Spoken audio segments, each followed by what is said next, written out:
ये तो इनका इतिहास रहा है। जामिया का हम लोग देखें, एनआरसी सीए का हम लोग देखें और किसान आंदोलन का भी हम लोग देखें, इन लोगों ने बिल्कुल कायराना तरीके से हमला किया। लेकिन हम लोग इसके इतर भी चीजें देखें, एनआरसी के बाद, जामिया के बाद आज भी लोग एकजुट हैं, अपनी सोलिडेरिटी दिखाते हैं अलग अलग मुद्दों को लेकर के। और पहलवानों का मसला चूंकि एक इंटरनेशनल लेवल का बन गया है, और सीएनआरसी का जो पूरा आंदोलन था, शाहीन बाग और तमाम जो चीजें थी, कोई भुला नहीं सकता उन सब चीजों को। आज हमारे देश के अंतर्राष्ट्रीय लेवल पे खेलने वाले खिलाड़ी सुरक्षित नहीं है, तो आम जनता क्या मतलब कर सकती है? कुछ नहीं सोच सकती है। खास करके जो महिलाएं हैं, जो घरों में काम करती हैं या फैक्ट्रियों में काम करती हैं या ऑफिसों में, दफ्तरों में काम करती हैं, वो सोच ही नहीं सकती हैं एकदम बिल्कुल। और ये तो मामला जो सामने आ गया, वो इतने न जाने कितने मामले और होंगे ना जो सामने नहीं आते। तो जाहिर तौर पे एक सवाल बनता है, बेटी बचाओ बेटी पढ़ाओ की नौटंकी करते हुए सत्ता में आई थी, आज ये संरक्षण देने का काम कर रही है, चाहे कुलदीप सिंह सेंगर हो, चिन्नामन स्वामी हो और ये ब्रिजभूषण। जब जब जनता साथ आई है सही मुद्दों को लेकर के, सही राजनीति को लेकर के, तो बड़े बड़े तानाशाह उनका सिंहासन गिरा है। तो ये भी जो आज मोदी सरकार, पूरी फांसीवादी सरकार है, इसका रवैया तो इससे और ज्यादा साफ होता है जनता के बीच। वो जो झूठी बातें करके करके आते हैं, अपने सत्ता में पहुंचे धर्म की बात पे बंटवारा करके, उनके बीच में सही मुद्दों की बात करें आप तो आपको एंटी नेशनल करार देंगे। बीजेपी अपनी खाल बचाना बंद करे, एकदम कार्रवाई की जाए, नहीं तो एक जनता एकजुट होगी, सड़कों पे आएगी। और जिस तरीके से मुसोलिनी हिटलर गए, इस तरीके से भाजपा सरकार को भी, फांसीवादी सरकार को भी उल्टे पैर अपने जाना पड़ेगा।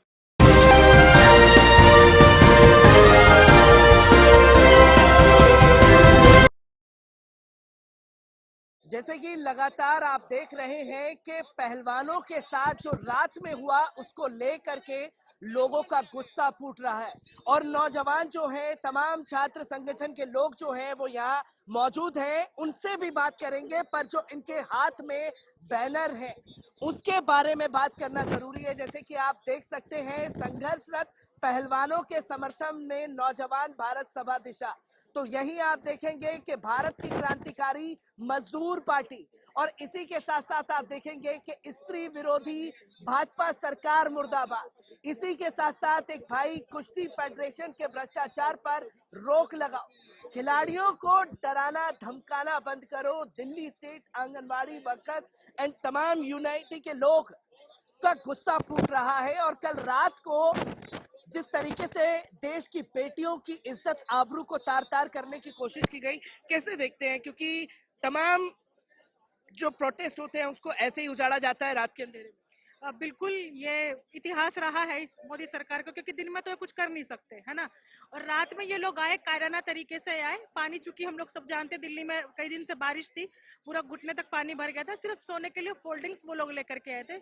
उन्हीं फोल्डिंग को बेस बना करके दिल्ली सरकार ने पूरा दमन का जो चक्कर चलाया। और हमारे साथी भी प्रेमवदा और विशाल, उन लोगों को भी रात में कोई महिला कर्मचारी नहीं थी, पहलवानों को भी मारा पीटा गया, धक्का मुक्की हुई। और हमारे साथियों को भी, महिला साथी को भी, कर्मचारी नहीं थी महिला, चूंकि पुलिस कर्मचारी, उनको भी अकेले ले जाया गया रात को 1 बजे, और सुबह 3:30 बजे के लगभग उनको छोड़ा गया। 3:30 बजे के आसपास छोड़ा गया है, क्योंकि इस बीच ये बताया गया, दिल्ली पुलिस की तरफ से आरोप लगाए गए हैं कि खिलाड़ी जो हैं वो कंबल के लिए आपसी झड़प थी, इसलिए ये तमाम तस्वीरें। कोई आपसी झड़प नहीं थी, फोल्डिंग लाए गए थे, लकड़ी के जो फोल्डिंग होते हैं, 5 से 6 फोल्डिंग्स थे, वो लाए गए। इसके साथ ही दिल्ली पुलिस के कुछ कर्मचारी थे जो दारू पी करके, पूरा शराब पी करके उन्होंने हंगामा किया, आपसी कलह बता करके इस पूरे प्रदर्शन को मोड़ने का काम किया, ताकि असल जो मुद्दे हैं, ब्रिजभूषण के ऊपर सवाल ना उठे, इस चीज के लिए उन्होंने ये पूरा मामला घुमाया।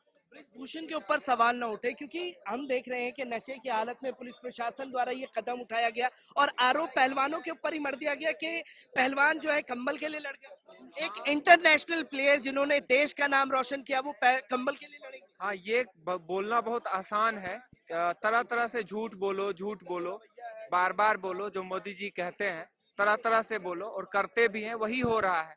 आप बताइए, ब्रिजभूषण सिंह जो अपराधी है, कह रहा है कि हम निर्दोष हैं, उनको गिरफ्तार कर ले दिल्ली पुलिस। आप रात में आते, यहाँ पर हम लोग आए थे, तो तुरंत 2 मिनट में गिरफ्तार कर ली, 144 लगाया, हटो भागो, और वहां से बात करने की कोशिश की गई तो उठा करके ले गए। तो ब्रिजभूषण पर इतना संगीन आरोप लगा है, आप उसको गिरफ्तार कीजिए। अभी यकीन नहीं किया जा सकता है कि उन दोषी का निष्पक्ष जांच होगा, न्याय मिलेगा। आंदोलन ही एक रास्ता है जिसके लिए बाध्य हुए हैं। आज देश के हर इंसाफ पसंद नागरिक को हर नौजवान को, छात्र को सिर्फ ये पहलवानों का संघर्ष नहीं है, एक स्त्री विरोधी हरकत के खिलाफ लड़ाई है। इसमें जरूर शामिल होना चाहिए। तमाम लोगों को शामिल होना चाहिए। मैं आपसे जानना चाहूंगा क्योंकि इससे पहले भी कई प्रोटेस्ट हुए, किसान आंदोलन का प्रोटेस्ट हुआ, सीए एनआरसी को लेकर के छात्र सड़कों पर उतरे, सेम पैटर्न अपनाया गया जो जामिया में हुआ, किसान आंदोलन में भी यही पैटर्न और पहलवानों के में भी। किस तरीके से दिखते हैं जब जब छात्र या नौजवान सड़क पर उतरते हैं तो सरकार डरती है?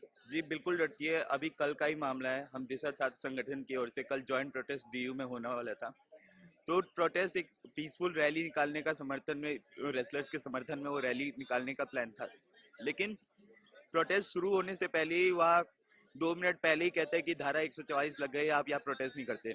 हम अगली जगह पे जाके उस जगह से कहीं दूर पे जाके पीछे की तरफ जाके अपनी रैली निकालने जा रहे होते हैं। 2 मिनट में पुलिस आती है, बसों में हमको भरती है। दिल्ली यूनिवर्सिटी के एक टीम को ले जाया जाता है बुराड़ी में, एक को ले जाया जाता है मॉरिस नगर में। वहाँ में 6 घंटे तक हमें वहाँ रखा जाता है। 6 बजे हमको 2 लोगों के एफआईआर नाम लिखने के बाद हमें वहाँ से छोड़ा जाता है। 12 बजे हमें यहाँ खबर मिलती है कि 12 बजे इनके साथ बदसलूकी की गई है, दारू पी के बदतमीजी की गई है। वो जो जिस पुलिस वाले ने दारू पी के बदतमीजी की थी उसको रेसलर्स ने ही यहाँ बाथरूम में बंद किया हुआ था।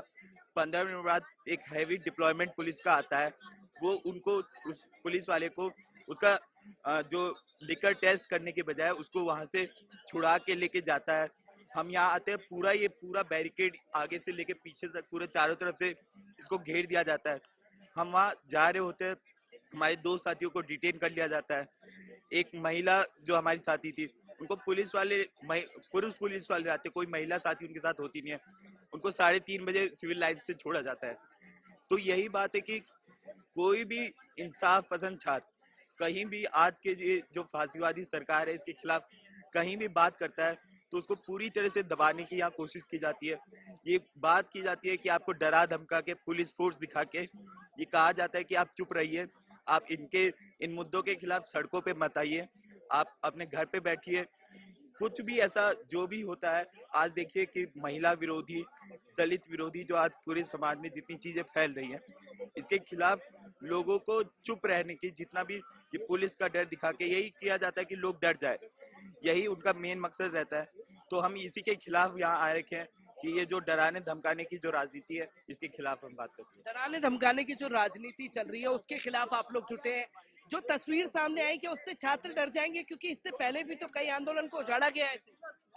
देखिए, जैसे भी जितनी भी ये दमन की कार्रवाई करेंगे, इन महिला पहलवानों का हौसला और बढ़ने वाला है, क्योंकि अब देखिएगा कि आज ही दिल्ली की तरफ, जैसे मैं डी कृष्ण यूनिवर्सिटी से आया हूँ मुरथल से, ऐसे ही अलग अलग यूनिवर्सिटियों में प्रोटेस्ट हो रहे हैं और छात्रों के मन में इस चीज को लेकर रोष है कि महिला पहलवानों को न्याय देने की बजाय उनके साथ गाली गलौज किया जा रहा है, बदतमीजी की जा रही है, उनकी बिजली तक काट दी गई है। तो इससे छात्र कम्युनिटी में पूरा रोष है और वो यहाँ आने के लिए तैयार। जितना ये दमन की कार्रवाई करेंगे उतना मूवमेंट की ओर तेज होने वाला है। जितना दमन की नीति चलेगी उतना मूवमेंट तो तेज होगा, क्योंकि इससे पहले भी हमने देखा कि खासतौर पर किसान आंदोलन के दौरान भी रात के अंधेरे में राकेश टिकैत जी को घेर करके हटाने की कोशिश की गई। राकेश टिकैत जी के आंसू के बाद में एक जनसैलाब उमड़ा गाजीपुर पर। कल बजरंग पुनिया की भी अपील कि तमाम देशवासियों को साथ आना चाहिए। क्या अब जनसैलाब आने वाला है? नहीं, पहली बात तो ये कि जब जब जनता साथ आई है सही मुद्दों को लेकर के, सही राजनीति को लेकर के, तो बड़े बड़े तानाशाह उनका सिंहासन गिरा है। तो ये भी जो आज मोदी सरकार, पूरी फांसीवादी सरकार है, इसका रवैया तो इससे और ज्यादा साफ होता है जनता के बीच। वो जो झूठी बातें करके आते हैं, अपने सत्ता में पहुंचे, धर्म की बात पे बंटवारा करके, उनके बीच में सही मुद्दों की बात करें आप तो आपको एंटी नेशनल करार देंगे। आपके ऊपर या तो पुलिस वाले, जैसे हम भी कल 12 बजे आर्ट फैकल्टी में दिल्ली विश्वविद्यालय में पहलवानों के समर्थन में प्रोटेस्ट किया गया, लेकिन वहां से दिल्ली पुलिस छात्रों को घसीटते हुए लेके गई है। लेकिन ये जो ब्रिजभूषण है, इसके खिलाफ इतने गंभीर आरोप लगाए गए हैं। 3 महीने पहले भी पहलवान इस मांग को लेकर के आए, कई दिनों तक तो एफआईआर नहीं हुई और आज तक उसको गिरफ्तार नहीं किया गया। ये तो इनके चरित्र को साफ दर्शाता है। कल रात को जब ये घटना हुई, हमारे साथी तुरंत सोशल मीडिया के जरिए उनको सूचना मिली, तुरंत हमारी दिशा छात्र संगठन की हम पूरी टीम यहाँ पर आई पूरे पुलिस वाले इतनी संख्या में मौजूद थे, जब मन चाहे 144 लगाकर आपको बिखेर देते हैं। हमारे साथी वहां पर डटे रहे कि हम पहलवानों से मिलके जाएंगे।